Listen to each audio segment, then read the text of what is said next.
Hello. Hello. My name is Dane Faulks, and welcome to my first of hopefully many Faulks Talks. I have a Master's in Robotics Engineering that I majored in at University of Birmingham. Welcome to Faulks Talks. Here's a few words from my latest invention, Danedroid.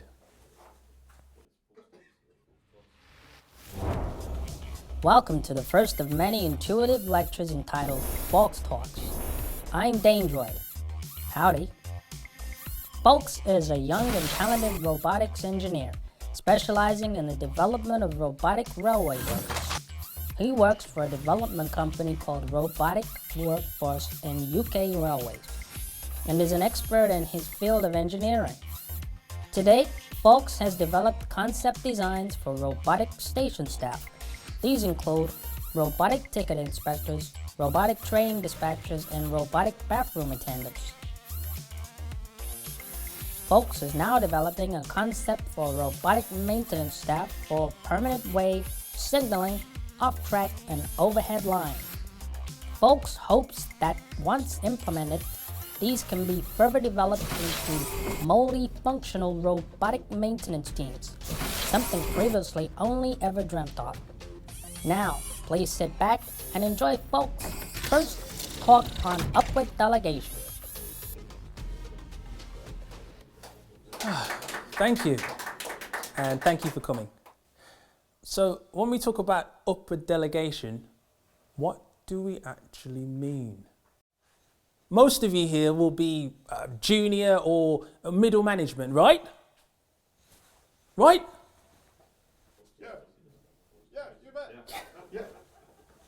That's better. Yes, you are. And you are the very people this management tool, yes, management tool, is aimed at. I want to ask you another question. Who here ever feels put upon by a boss who over delegates? Come on, a show of hands. Yep. Is that hand up? Perfect. Okay. Yep. I think we can establish that's a strong majority of you, right? But worse, you do all the hard work and your boss gets the recognition for it. Well, it doesn't need to be that way. You just need the know-how.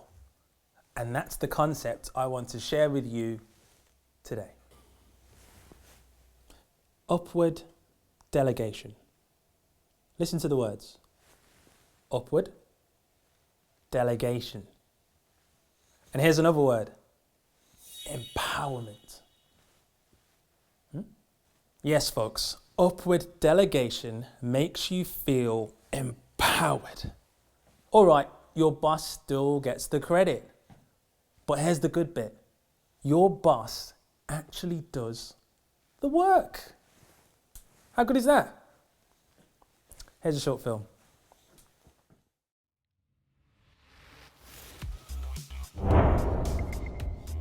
Howdy, Danedroid here. Upward delegation. How does upward delegation work? Here's the science. Your boss achieved their position and status through hard work, determination, and knowledge. This person is perfectly equipped to solve any problem that may arise in the workplace. Your boss learned the hard way, made mistakes, and learned how to avoid them. It's wasteful for you to spend your time making the same mistakes. It's in your boss's best interest for you to perform well. It makes them look like a great leader and mentor. Upward delegation is the art of bouncing any job that comes your way straight back to your boss. Sure, keep the easy jobs so that you look busy, but you want to push those difficult and tricky jobs straight back. The work will be finished to a high standard and you'll feel stress-free and relaxed. Your boss will be familiar with the old adage, if you want a job doing well, do it yourself. Win-win all round, I'd say. Haha. I've got to take a short break now. But when we get back for part 2, I'll be explaining how being cold towards your boss will make you seem warm. We've been discussing upward delegation. I'm Dane Faulks. I talks, but I don't give a Faulks. See you soon.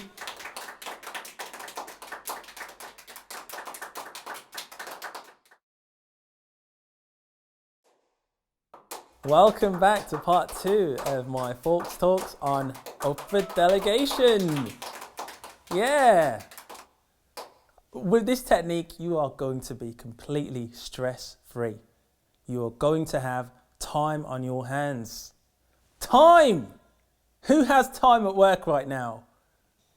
Okay, back to my friend Danedroid now. He's going to explain some more.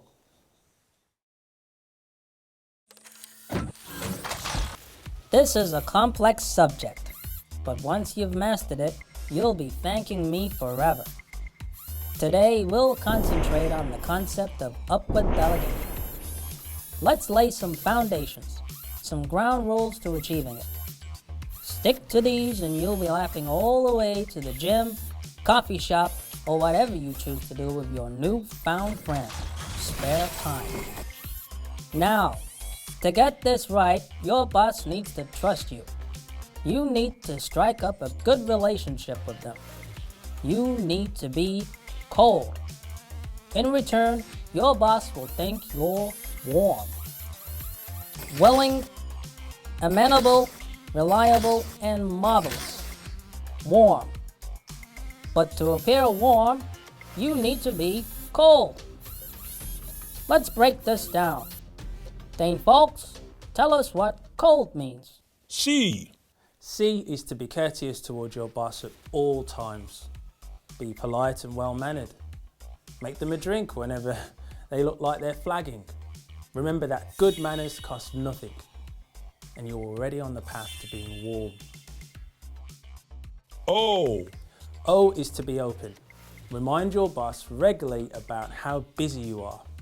So much so that your mental health is suffering. You're not sleeping. You don't feel like you can take time off. A holiday would be nice. If only your boss had more staff. L. L is to listen. Show an interest in your boss. Encourage stories from the past. How did your boss achieve such an important position in the organisation? You'll need to learn the technique of yawning through your nose for this, but it'll be worth it. D. D is for distractions, or at least manage them for your boss. You'll offer to cover their meetings as much as you can, thus freeing up their time, your time. Remember, they are completing your tasks for you. You can ensure that any actions potentially heading your way at the meetings can be nicely delegated to your boss. Another form of upward delegation? Well, yes, but your boss will see it as simply actions from meeting.